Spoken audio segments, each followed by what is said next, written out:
Estimado participante, en esta cuarta y último encuentro síncrono correspondiente a la asignatura captación y desarrollo del recurso humano o talento humano, estaremos hablando básicamente de un diseño definitivo de lo que es la captación y la selección del talento humano para una empresa pequeña, mediana o de gran calado como tal.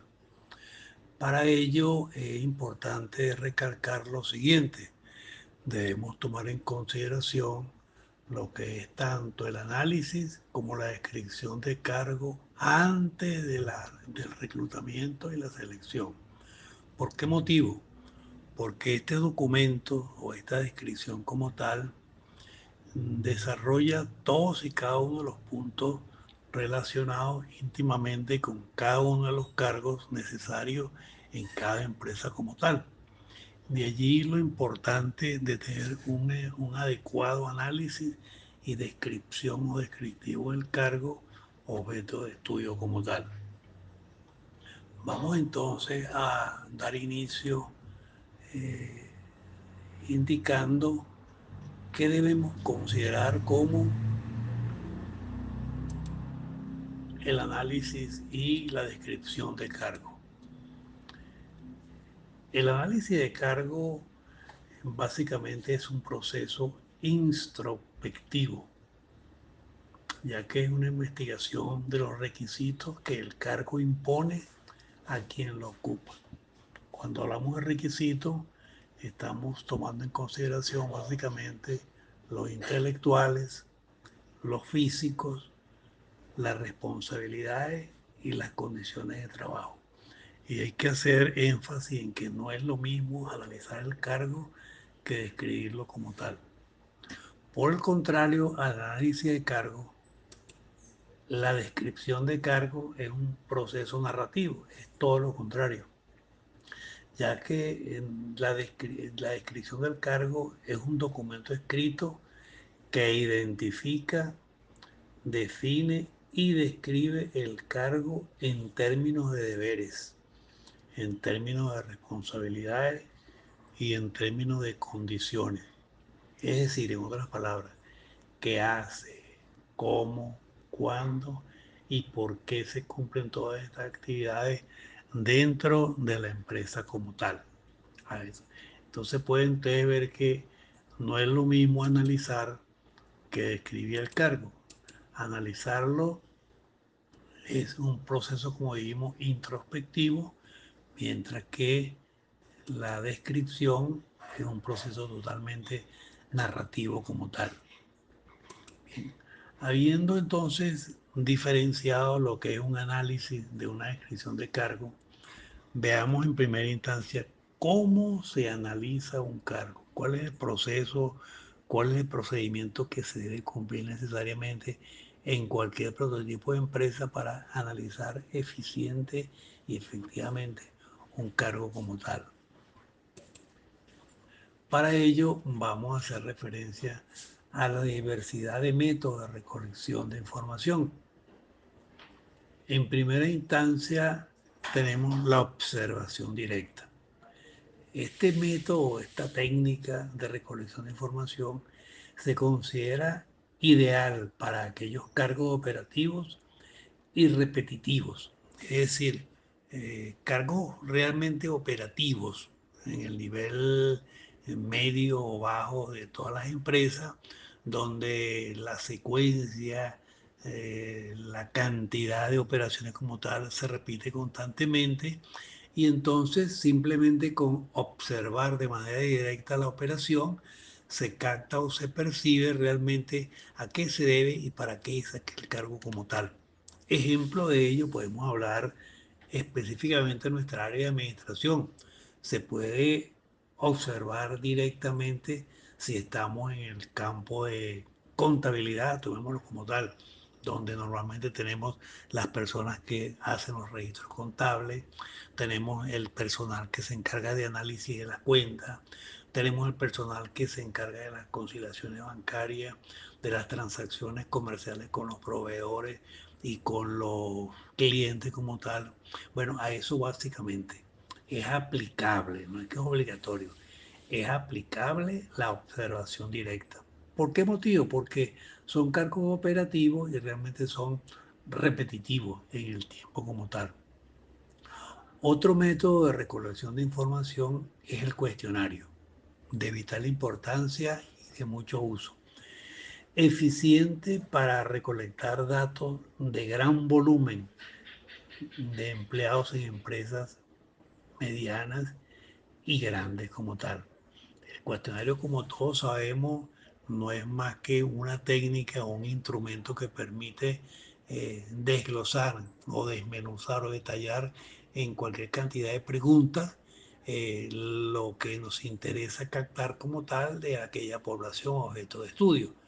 Este cuestionario puede ser dicotómico, es decir, de pregunta y respuesta de sí y no, como puede ser obteniendo hasta 5 niveles de respuesta como tal. Lo importante es que sea dicotómico o policotómico, logre el objetivo deseado y esto va a ser más que todo en base a la muestra objeto de estudio o la población y luego en base al objetivo que se persiga y también en base al área y la meta que se pretenda lograr con la aplicación de esta técnica o este instrumento, perdón, denominado cuestionario, porque la técnica es la encuesta como tal. Otro método de recolección de información se refiere a la entrevista crítica. La entrevista es totalmente distinta de la encuesta. La entrevista es un diálogo con el ocupante y su supervisor para entender la esencia del puesto. ¿En qué se diferencia el cuestionario de la entrevista crítica? Bueno, en que el cuestionario permite o da obligatoriamente las posibles respuestas. Sí, no, algunas veces, totalmente, eficientemente. Mientras que la entrevista crítica persigue captar la opinión que justifica la esencia del puesto como tal. Es decir, cuando entrevistamos, pedimos opiniones, lógicamente que direccionadas como tal, pero se debe percibir toda la opinión generalizada de el interlocutor para entonces analizar eficientemente aquel cargo como tal. Y como último método de recolección de información tenemos el método mixto, que es la combinación del cuestionario y la entrevista para una mayor validez. Usted puede aplicar el cuestionario y buscar que le respondan sí o no, definitivamente. Y luego también puede fortalecer ese sí o no, esa respuesta positiva o negativa, aplicando la correspondiente entrevista donde tiende a ampliar, pidiendo la opinión específica del supervisor del área como tal. Entonces, resumiendo, tenemos allí 4 métodos de recolección de común uso, que es número uno, la observación directa, que es la más común de todas, el cuestionario, la entrevista crítica y el método mixto, que es la unión o sí, la sumatoria de las 3 anteriores como tal. Esto es básicamente lo que conforma el método de recolección de información, digamos, sencillo, ordinario. Ahora bien, tenemos por lógica que hablar de cuáles son aquellos elementos claves de la descripción del cargo. ¿Cuál es el sentido lógico? ¿Cuál es el cuerpo formal, el contenido formal de la descripción del cargo? Indudablemente que primero que todo en el formato debe existir la debida identificación, es decir, el título del cargo, el departamento a que corresponde el cargo como tal, si a quién reporta ese departamento o ese recurso humano que está incorporado allí, cuáles son los subordinados al cargo como tal y cuáles son los laterales. ¿Cuál es el sentido de esto? Bueno, que la persona esté en plena conciencia, perdón, y tenga una idea gráfica o física de cuál será su supervisor, quiénes serán sus supervisados y conjuntamente con quién deberá trabajar o desempeñar las labores o las actividades que así le designen como tal. Entonces, y esto justamente se toma básicamente de la estructura organizativa, que no es más que el organigrama, donde se indican los distintos niveles operativos, funcionales como tal, supervisor y supervisado, para una mejor captación como tal. Luego de la adecuada identificación tenemos lo que se llama el resumen del cargo, una frase que defina la razón de ser del puesto, es decir, lo que comúnmente llamamos misión como tal, es el resumen del cargo. Las relaciones internas y externas, es decir, con quién interactúa, como dijimos anteriormente, el ocupante para cumplir con sus funciones, a quién le reporta, quiénes le reportan a él y de ambos lados, tanto izquierdo como derecho, con quiénes deberá desarrollar las actividades dentro del cargo como tal. Por último, la responsabilidad. Debe tener una lista jerarquizada de las tareas, dependiendo si deben ser diarias, semanales, quincenales, mensuales, semestrales o anuales como tal. Pero debe de detallársele eficiente y efectivamente cuál es la responsabilidad y cuál es el grado de responsabilidad que involucra o que se asume en ese cargo como tal. Tenemos entonces, resumiendo, la identificación plena del título del cargo, el resumen del cargo como tal, la misión, el para qué, el sentido lógico, las relaciones internas y externas, a quién y con quién estará laborando en la empresa. Y por último, muy importante, sumamente importante, la responsabilidad que conlleva aquel cargo como tal. Habiendo entonces definido este punto, vamos a pasar ahora a las especificaciones del cargo, es decir, los requerimientos básicos que debe tener el, el cargo como tal. Lógicamente que debe detallarse o debe explicitarse realmente los requisitos intelectuales, es decir, la instrucción básica, la experiencia necesaria para el desarrollo en ese cargo, las aptitudes como tal. Aparte de los requisitos intelectuales, también es muy importante los requisitos físicos, es decir, el esfuerzo físico, la agudeza visual y la constitución como tal para desarrollar eficientemente las actividades dentro de la empresa como tal. De igual forma, un tercer punto sería las responsabilidades implícitas, es decir, el manejo de valores, equipos, información confidencial necesaria para desenvolverse eficientemente dentro del cargo como tal. Y por último, cuarto punto muy importante, las condiciones de trabajo. Es decir, el ambiente físico donde debe desenvolverse la persona, los riesgos profesionales y los ruidos y las temperaturas que dependiendo de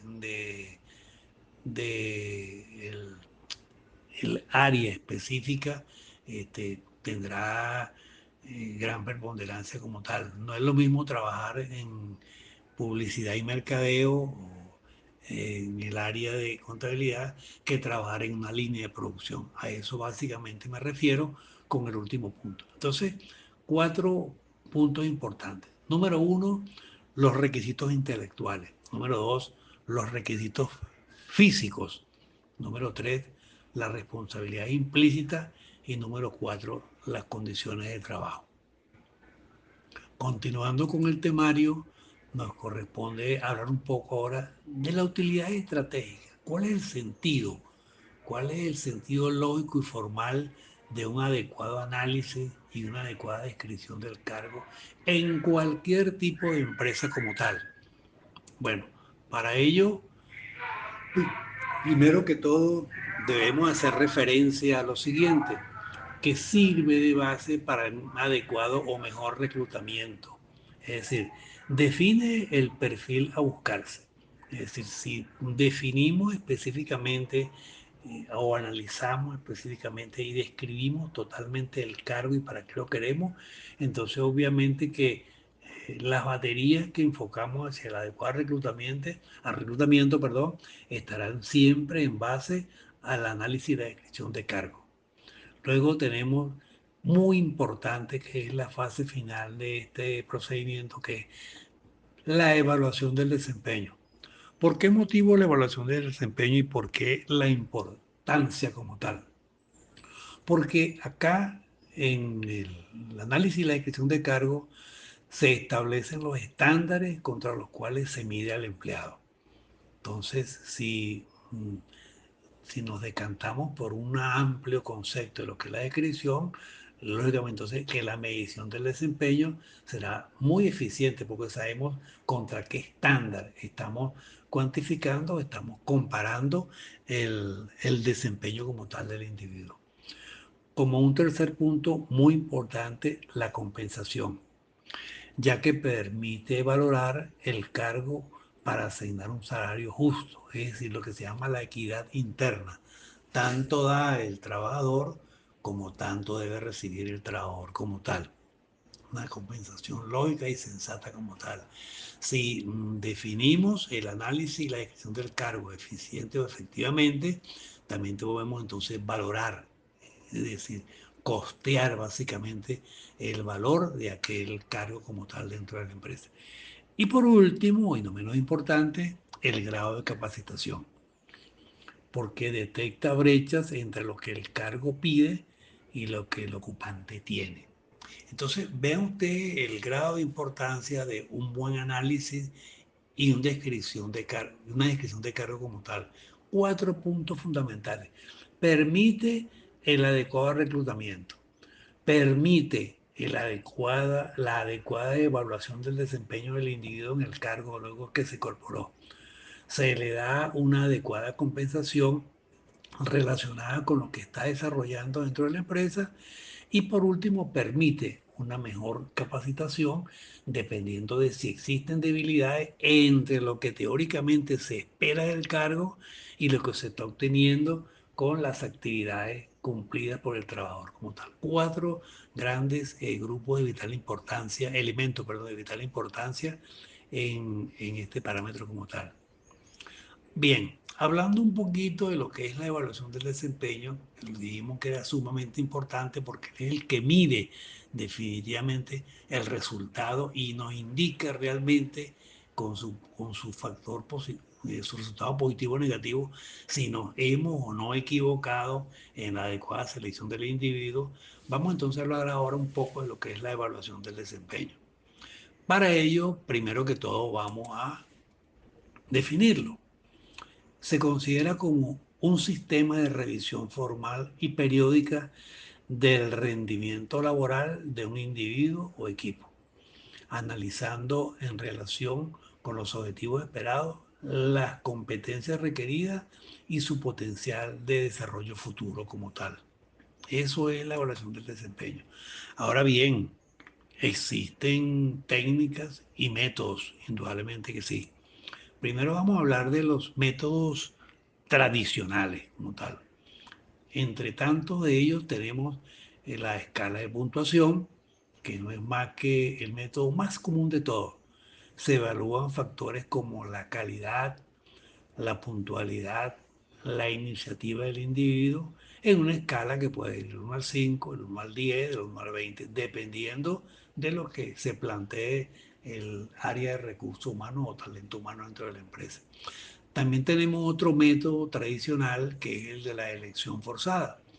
Consiste en elegir frases que describen el desempeño del empleado para evitar la subjetividad del evaluador. Es decir, que lo forzamos a que tome lógicamente cuál es la respuesta que más aplica o va acorde con su desempeño como tal. Es decir, le brindamos la oportunidad que él escoja en una escala de valores cuál es la que más se asemeja a su desempeño como tal. Por eso se llama elección forzada. Y también tenemos uno que es el de la evaluación, el de la investigación de campo. Acá es donde un especialista del área de talento humano entrevista al supervisor para evaluar a los subordinados. Y entonces, en base a esa evaluación como tal, el responsable o el representante del área de talento humano cuantificará la eficiencia o sí, la eficiencia formal en el desempeño laboral de los distintos supervisados de esa persona como tal. Los tres son válidos, los tres son válidos. El de la, el primero que hablamos de puntuación, el de la elección forzada o de la investigación de campo. Eso va a depender básicamente del objetivo que se plantea el representante o el responsable del talento humano dentro de la empresa y la necesidad básica de la empresa para obtener, una mejor evaluación del desempeño como tal. Así como tenemos métodos tradicionales, también tenemos métodos modernos.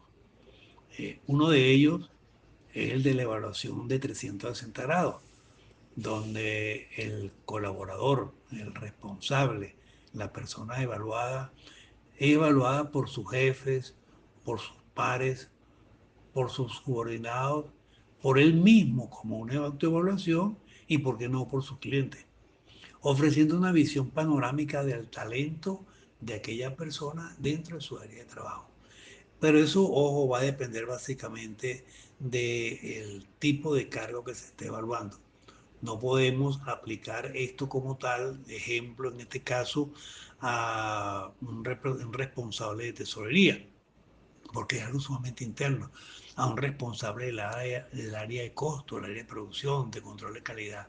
Pero sí podemos aplicarle esto al jefe de compra, al recurso humano que está en el área de venta. ¿Por qué motivo?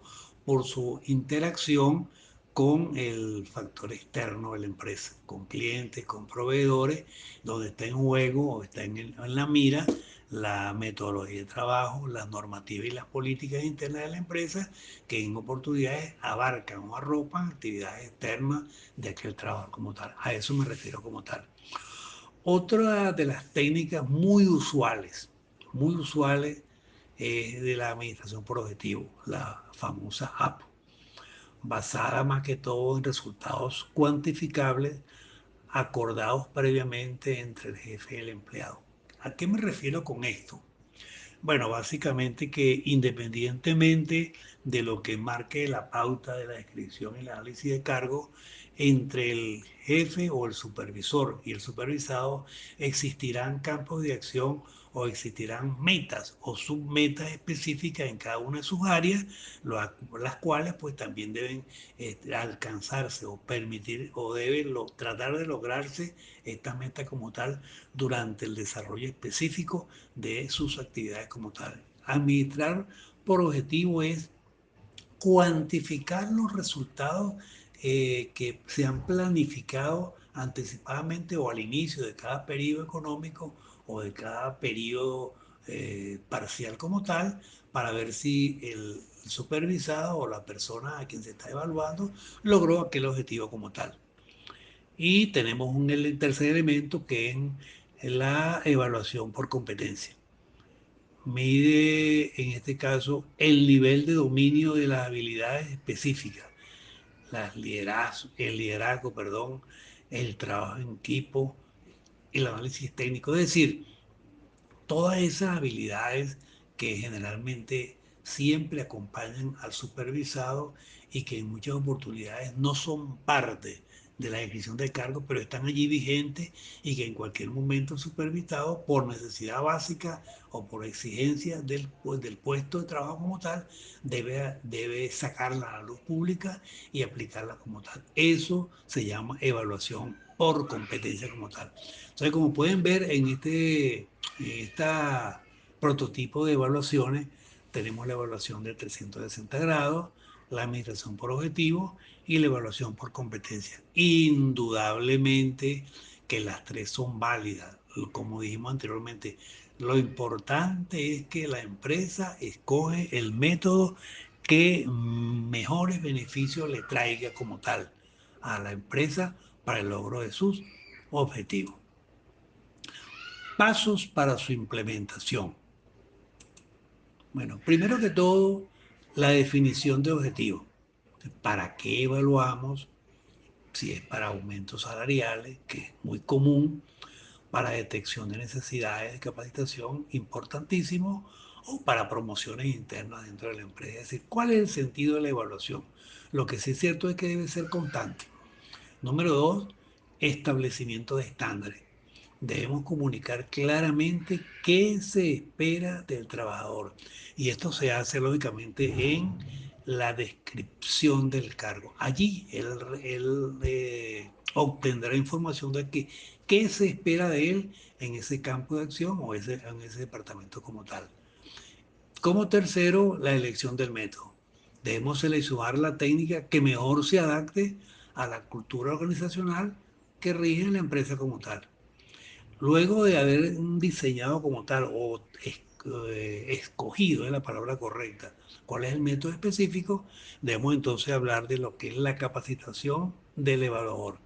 Es decir, debemos instruir a los jefes para evitar sesgos. Es decir, en efecto, el halo, las tendencias centrales, los prejuicios. Todas estas cosas hay que evitarlas y capacitar al evaluador para que sea muy objetivo y muy preciso en sus resultados como tal. La aplicación de la evaluación, es decir, la recolección formal de los datos o las evidencias del desempeño como tal. Y como último, la entrevista de la retroalimentación, el feedback, es sumamente importante. El paso más importante, dice acá, ya que es un diálogo constructivo para analizar las brechas o los éxitos, que es lo que se espera formalmente en ese desempeño formal del trabajador. Entonces, 6 puntos focales, todos de suma importancia, tomando en consideración el feedback, porque él es el que le indica definitivamente a la persona que se ha evaluado como tal si está cumpliendo con los objetivos o dónde puede estar fallando como tal. Bueno, continuando ahora, vamos a hablar un poco de un punto de vital importancia que es el relacionado con los beneficios de una adecuada evaluación. Indudablemente que siempre será beneficioso y en esos beneficios debemos, primero que todo, analizar el individuo. ¿Por qué es beneficioso al individuo? Bueno, porque le permite conocer sus fortalezas y áreas de oportunidad. De igual forma, tiende a aumentar su motivación al sentirse observado y valorado. Y luego de ello, pues, lógicamente que clarifica las expectativas de su jefe, es decir, qué espera el jefe realmente de la persona como tal. Acá en la evaluación salen todos estos elementos como tal. Para el jefe, para el líder, para el supervisor, para el gerente. Bueno, primero que todo, mejora o tiende a mejorar la comunicación con su equipo. Segundo, identifica quiénes son sus perfiles de alto potencial. Y tercero, cuenta con datos objetivos para tomar decisiones. Pueden ser despidos o pueden ser normalmente los premios como tal. Y para la organización, sumamente importante, porque la alineación estratégica asegura que todos remen hacia el mismo objetivo, porque la evaluación es justamente para eso, para lograr los objetivos. Optimización de recursos. Se invierte en capacitación solo donde realmente se necesita. Y tercero, mejora del clima laboral organizacional. Al reducir la incertidumbre y la percepción de injusticia, lógicamente que se mejora el desenvolvimiento del trabajador como tal. Como pueden ver entonces, los tres elementos fundamentales, eh, supervisado, supervisor y organización como tal, siempre se beneficiarán formalmente de esto como tal. Para cerrar, entonces, tengo acá un resumen definitivo donde le indico que la evaluación del desempeño es el puente, entre comillas, entre los objetivos de la empresa y la realidad del capital humano. Si no se mide, no se puede mejorar. Entonces, este es el sentido lógico de estos 3 puntos que tomamos en consideración el análisis del cargo, la descripción del cargo y la evaluación del desempeño, lo cual permitirá formalmente un eficiente programa de selección y de mejoramiento continuo del trabajador. Bueno, señores, muy agradecido por su atención.